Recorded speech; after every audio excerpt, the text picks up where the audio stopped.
The story is about a young writer, Jennifer, who is kidnapped and tortured by some bad boys after finding her alone. In this story, we will see what happened to Jennifer after this and what steps she took.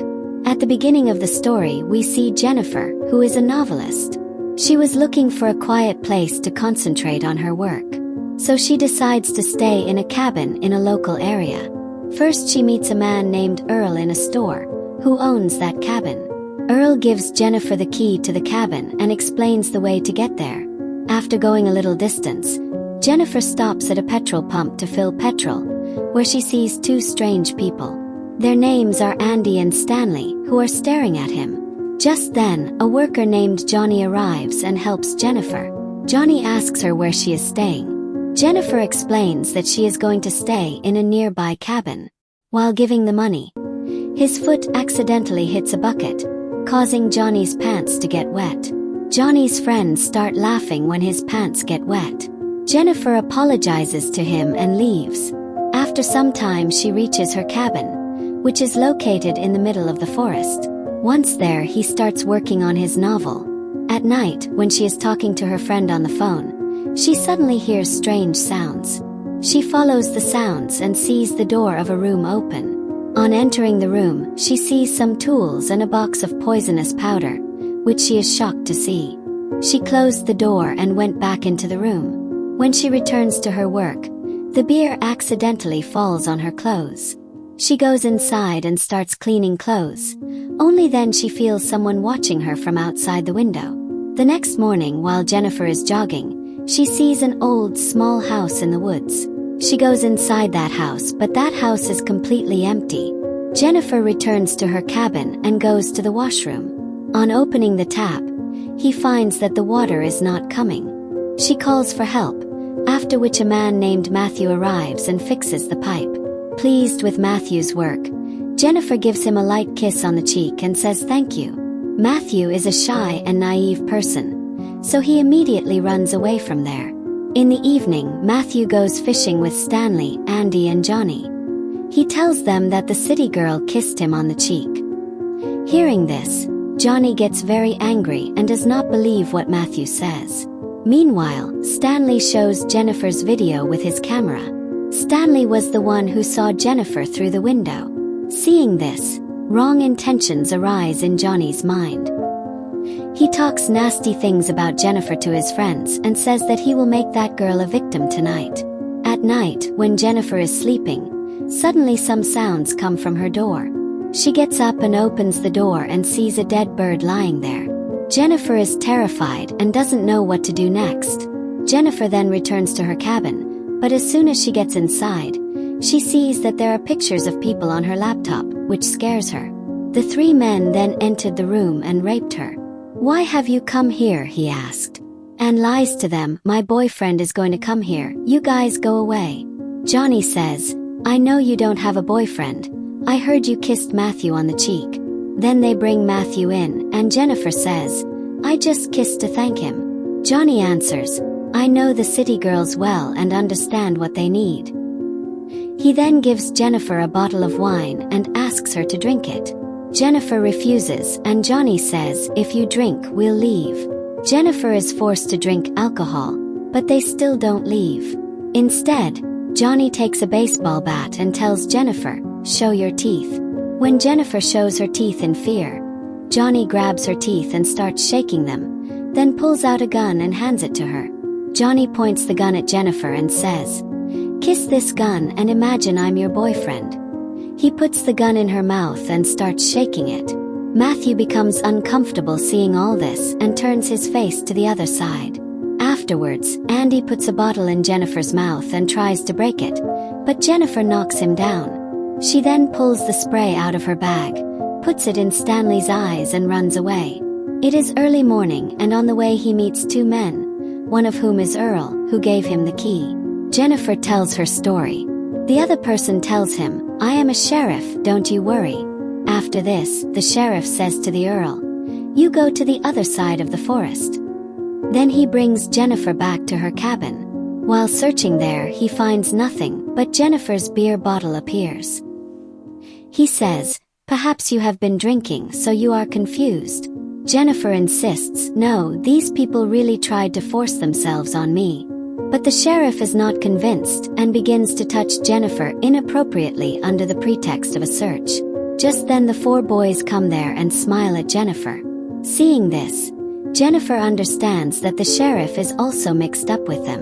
After this, the sheriff also starts abusing and beating Jennifer. He says, "Now it is going to be very bad with you."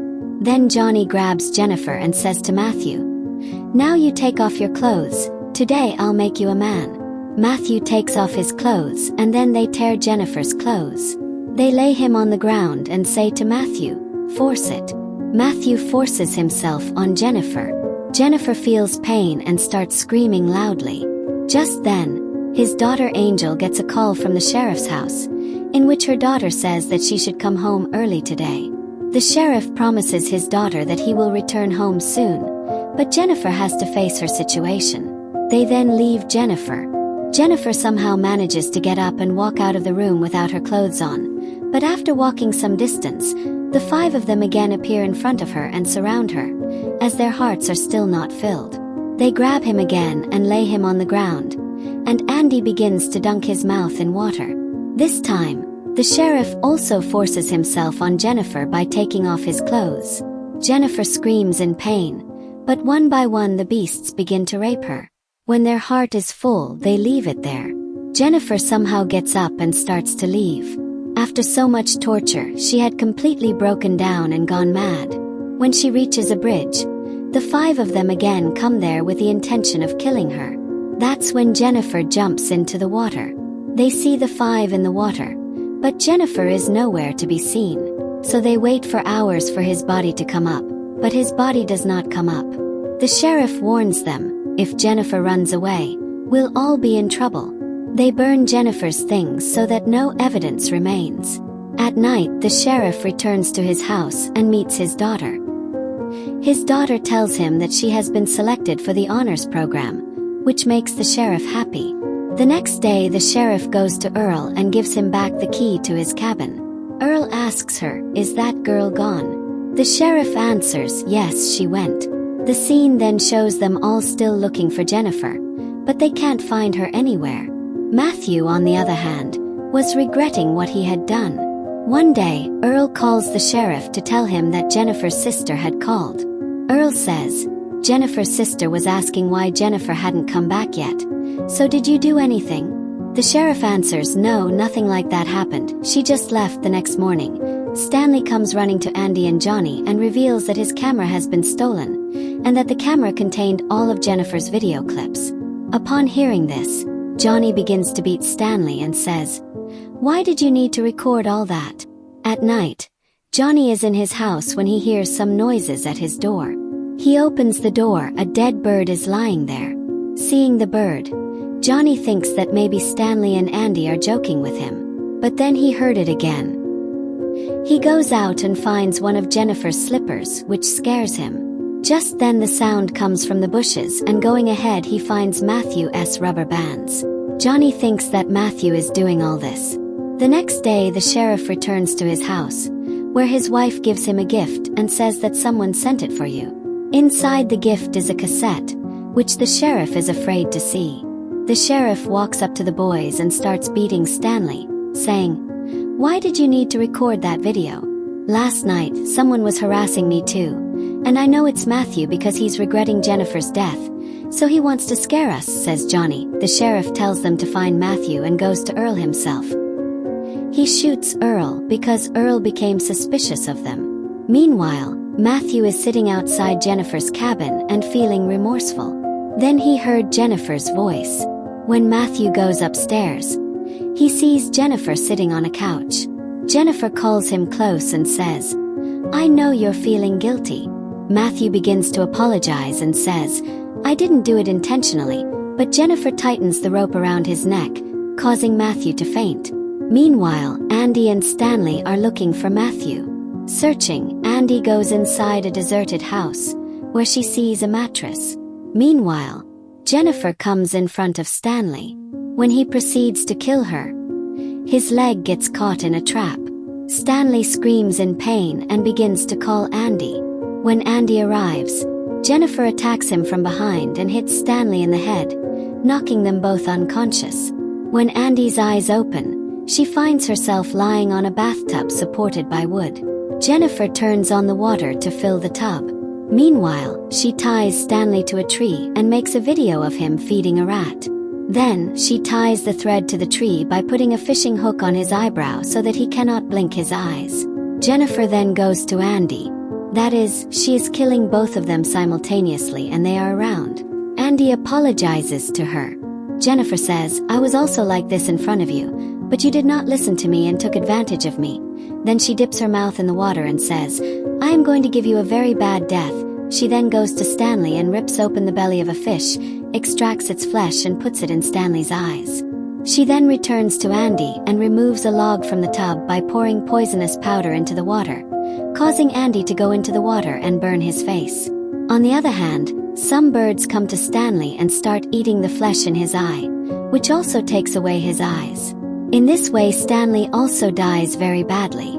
After killing both of them, Jennifer goes to the petrol pump, where she attacks Johnny and kidnaps him. When Johnny's eye opens, he finds himself bound without clothing. Johnny is surprised to see Jennifer in front.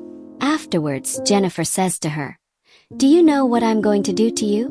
Saying this, she removes all his teeth one by one, which causes Johnny a lot of pain, and he starts abusing Jennifer. Jennifer says, "You're very proud of your manhood, aren't you? It won't happen after today, because today I'm going to uproot your manhood." Saying this, she takes a scissor, cuts off his private part and puts it in Johnny's mouth. Johnny screams in pain and dies on the spot. While the sheriff is at work, his wife calls him and says, "Our daughter Angel has a teacher." Then Angel also tells the sheriff, "My teacher is very good, who is going to take me to the playground." But the sheriff says, "Have me talk to your teacher." Then we see that the teacher is none other than Jennifer, who has come there as a fake teacher.